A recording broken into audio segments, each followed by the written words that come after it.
So they referred us to a yeah, a dinosaur, pediatric gastrologist, and it was about a month before I could get in to see him. So he would have been about 11 months when I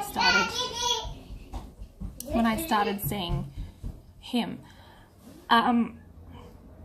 So our first appointment with the pediatric gastrologist was amazing. He was shocked that they were recommending dairy. He said, basically, on what you've told me, he's definitely intolerant. He said, so from this appointment, if you're going to continue to breastfeed, completely cut dairy. Absolutely every form of dairy in any food, no matter how big, how small, cut it. For a period of 6 weeks as a minimum to see if that makes any difference at all. And I'd also been looking into a nutritionist because the gastrologist had also said, you know, he's clearly anemic, he's gaunt, he's little for his age. It doesn't look like he's grown in over 4 months from the chart. He said all of these things are highly concerning, so you need to, we need to get a solution. So I started shortly after with a nutritionist, and I basically said, look, he won't take any form of supplement, he won't take any form of food. At this point, I think he's reacting to dairy, but I'm not sure if that's the only thing that he's reacting to. Oh, sorry, and egg, we'd already ruled that out because he was allergic to egg. And the nutritionist was really, really helpful.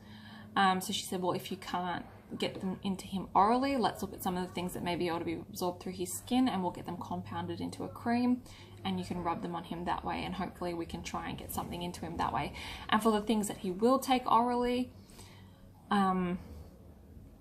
you know, we can work with that. We can, you know, make drinks or something like that.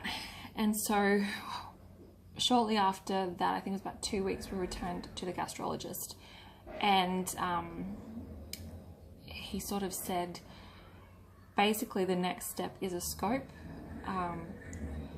Being that he's under 1, he is a high risk. You know, we don't usually like doing it on babies this little, unless it's completely necessary. And I said, well, okay, what is the outcome if we see that he's got massive gut trauma? And he said basically it would be like a total elimination, or formula, or tube. And I said, okay, well, why don't we skip the scope, and I will go on an elimination diet from today, and basically for a period of weeks, and if I don't see results, then we start looking at scopes. And he said, fine. So we made another appointment for a month's time. And I started with a nutritionist for my nutrition to make sure that I was at the optimum level, since I was cutting, at that point, I was cutting all GERD foods. So things like tomato, things like citrus, things like garlic, things like onion, things like berries, anything that was going to cause sort of like anything acidity, and also dairy, soy, and egg. So it was a heavy elimination, but I guess I still had a reasonable base. Like I still had poultry, I still had seafood, I had 4 or 5 vegetables that I was working with, and maybe 2 or 3 fruits. So we saw results with that probably within a month. The pain seemed to decrease significantly, and the vomiting stopped. He would still sort of stick up into his mouth, but it wasn't like projectile vomiting at that point. And so the elimination diet, the reflux medication, and the supplements were sort of all working at this point. and he just turned 1. So this was the first time that he stopped losing weight. So he was on the first percentile at this point, and it was the first month where he didn't lose weight. He didn't gain any, but he didn't lose any. So that was a win for us. So I continued on with the nutritionist, and over time he was taking things a little bit more orally, and his breastfeeding did increase. So I think we did sort of gut healing methods with her and for about 3 months, and I saw the pain decrease, and I saw him just being generally just a happier child. Like, he may sleep for maybe 2 or 3 hours at a time, maybe because he was pretty much solely breastfed at that point. He was still waking, say, every 2 to 3 hours, feeding, going back to bed, but he was feeding at that point. He was still refusing all solids. I think he'd made such a strong connection between consuming things and pain. So he was quite determined not to eat anything. But we still persisted. Like, we still 5 times a day he was offered solids. So he would get milk first, and then he would be offered breakfast, and then he'd be offered his snack, and then his lunch, and then his afternoon snack, and then he'd get offered dinner. But often, and because we were so heavily eliminated, often he just wasn't interested, and everything was extremely difficult to make. So I had to start looking at products that were store-bought, because it would take hours. Like, we were baking our own bread at this point. It would take absolutely hours and hours and hours to prepare his 5 meals a day, and he just wouldn't eat them. So I was going a little bit crazy, making something knowing that I'm just going to throw it out. And when you're buying free from products, they can be quite expensive. So we were just burning through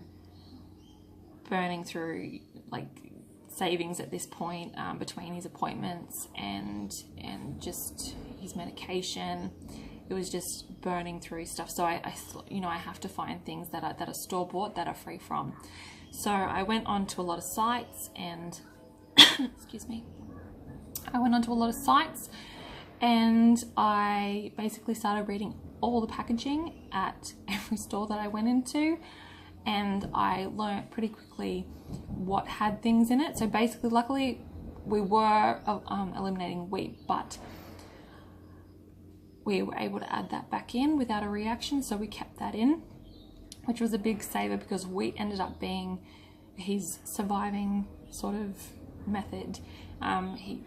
Like white bread, as in toast, was probably his only food for about 4 months, which does wonders for constipation, which was something that we were also battling, because he was quite light on the intake of fluids.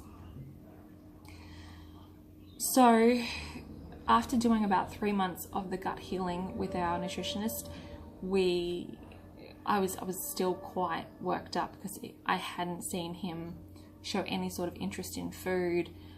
I think he was eating, at that point, he was eating maybe a quarter of a piece of toast for breakfast. And at this point, because he was about 14, 15 months, I was offering him breakfast first and then breastfeeds. And the OT sort of recommended that you don't do breakfast breast milk, you do breakfast 15 minutes of play breast milk, so they don't associate knocking back the food with getting breast milk. So we did all that, and it didn't seem to be gaining any ground with him. And so I went back to the nutritionist and said, okay, well, now that we've got the gut in a good place, like his poos had stopped being green, TMI moment,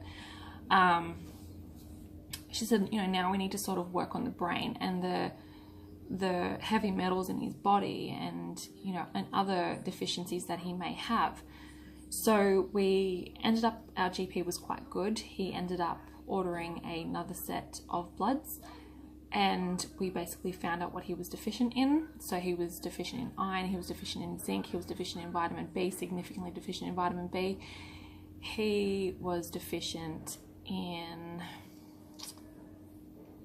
calcium, he was deficient, there was quite a few things. So she said, okay, well now we're going to try and just start heal the brain. So we're going to, his brain's not working properly because he's so malnourished, for lack of a better term. So we did that, and I sort of said, look, what if it doesn't work? Like, there's nothing more I can do. Like, what if it doesn't work? Nothing has worked to this point. And she said, you will see results in 2 weeks. She said, if it works, you will see results in 2 weeks. She said, you won't get a broader range of food, but you will get more consumption of the foods that he knows are safe. And so I said, okay. We went home, we started implementing the new supplements as well as the old ones. So medicine time used to take about 40 minutes 3 times a day, because I didn't want to create anxiety around medicine. So he knew that he had to have his medicine. At this point, he knew that food was optional, but medicine wasn't. So we would walk around, we would ring chimes, and we would do all sorts of fun stuff. Yeah, why he had his medicine. And I think it was less than 10 days.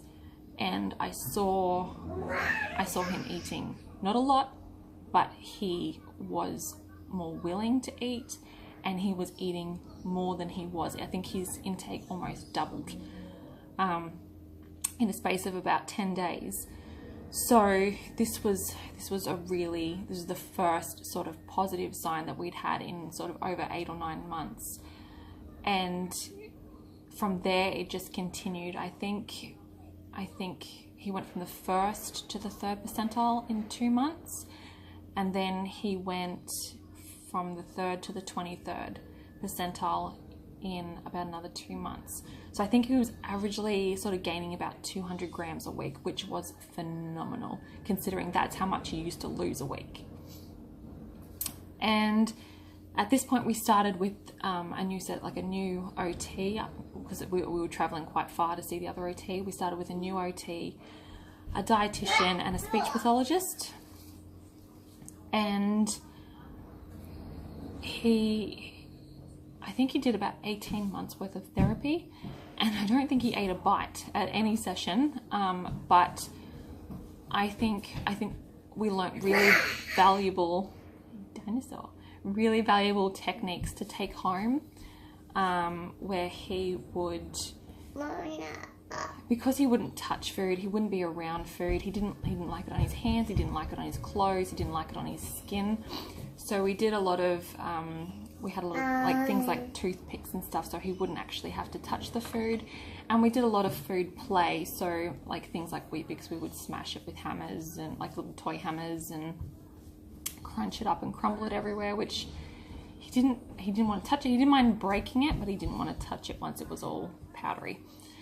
And he'd really started to favor sort of crunchy food. So I started sort of putting a meal plan together that was extremely calorie dense, and just basically learning how to make every form of food that he should be eating extremely crunchy. So bacon was like cooked to an inch of its life crunchy. And we were seeing results. And then